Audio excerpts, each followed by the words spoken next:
ladies and gentlemen, welcome to Kitab Shala, a series crafted for talented and ambitious individuals keen on boosting their wisdom and knowledge portfolio. If diving into books feels like a challenge, you are in the right place. Today, I will break down the 7 key lessons from the book Getting Things Done in Under 7 Minutes.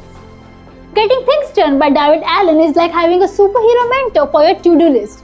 It's not just a book, it's a guide to superhero level productivity. The author's clear and simple advice is like a magic spell, turning the overwhelming chaos of tasks into a smoothly flowing river of accomplishment. Imagine having a personal superhero who whispers, "I got your back, let's tackle everything without stress."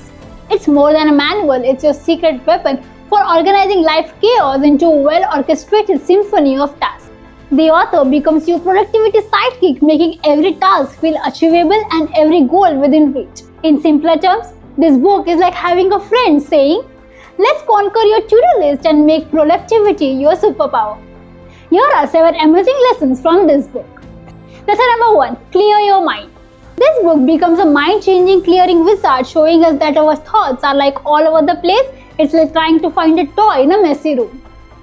Imagine the author saying, "Clear your mind clutter and you will find a mental treasure easily." It's a bit like sweeping away the dust bunnies from your brain, making space for clear thinking. The book turns into a guide advising us to jot down our ideas and tasks, like putting everything in neat boxes in your mental room. It's like having a mental spring cleaning. When your mind is tidy, task becomes a breeze to handle. In simpler terms, this book is like a cleaning buddy saying, "Clear the mental mess and enjoy the peaceful flow of getting things done." Lesson number 2. Write it down. This book turns into a writing wizard, telling us that our brain is like a creative workshop, not a storage unit. Imagine the author saying, "Turn your ideas into magic spells by writing them down." It's a bit like having a superpower. When you write tasks on a paper, they become like a friendly pets you can play with and teach. The book becomes a mentor, showing that writing tasks down is not just for remembering, but for making them more doable. It's like turning your to-do list into a treasure map. When you write, you create a path to success. In simpler terms, this book is like a friend saying, "Grab a pen, turn your ideas into words and let the magic of productivity begin." Lesson number 3. Break it down. This book transforms into a task magician, teaching us that big tasks are like mountains and breaking them into smaller steps is like turning them into a friendly whiz. Imagine the author saying, "Want to conquer that mountain? Take small steps." It's like turning a giant challenge into a series of doable adventures. It's a bit like realizing that climbing a mountain is easier when you focus on one step at a time, not the whole peak. The book becomes a guide, showing us that even the mightiest tasks become manageable when we turn them into bite-sized pieces. It's like having a task buffet. Instead of tackling the whole meal, you savor one delicious task at a time. In simpler terms, this book is like a hiking buddy saying, "Don't worry about the summit. Let's enjoy the journey one step at a time." Lesson number 4. Prioritize with purpose. This book turns into a wise friend saying, "Not all tasks are fires, some are just sparklers, and that's okay."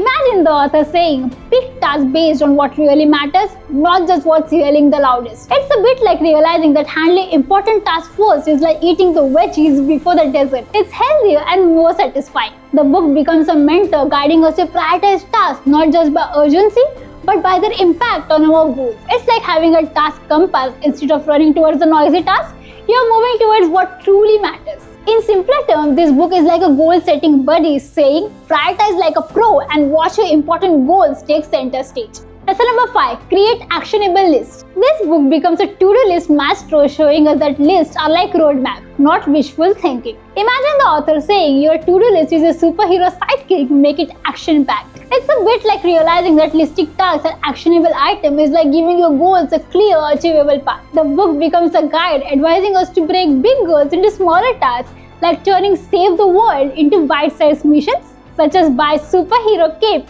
or learn to fly.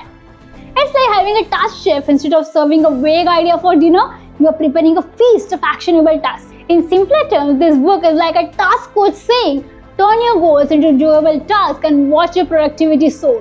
Lesson number 6. Use time blocks. This book transforms into a time management coach saying, "Your day is like a superhero comic divided into chapters." Imagine the author advising, "Be a superhero at different tasks during specific hours." It's a bit like having a magical clock that turns you into a focused wizard for writing or an evil conqueror at just the right time. The book becomes a guide showing us that time blocks are like mini adventures. Instead of multitasking chaos, you are having focused superhero moments. It's like having a task conductor instead of a chaotic orchestra. Your day becomes a symphony of well-organized tasks. In simpler terms, this book is like a time wizard saying, divide and conquer your day, you are the superhero of your schedule. Lesson number 7, reflect and revise. This book becomes a reflection guru, teaching us that life is a winding road and our plans should adapt like a chameleon changes colors. Imagine the author saying, your to-do list is not carved in stone, it's more like a flexible roadmap. It's a bit like realizing that just as the weather changes, so do the priorities in our life. The book becomes a mentor advising us to regularly look back and adjust our plans, like having a GPS that guides you even when you decide to take a scenic detour. It's like having a task compass. Instead of sticking to a fixed path, you are navigating the twists and turns of life with flexibility. In simpler terms, this book is living a life course saying, reflect, adapt, and let your to-do list be your trusted guide through life's ever-changing landscape. In essence, this book is not just a productivity book, it's a practical companion that turns the chaos of tasks into a symphony of accomplishments, making the journey of getting things done a lot more enjoyable. Think of this book as your treasure chest of knowledge, but here's the twist. It's not just about stuffing your brain. It's about unleashing that wisdom into your life. Books are not just givers, they are transformers. It's not what you take from a book, but what magic books draw out from you. It's time to turn those insights into action. Thank you and see you in the next video.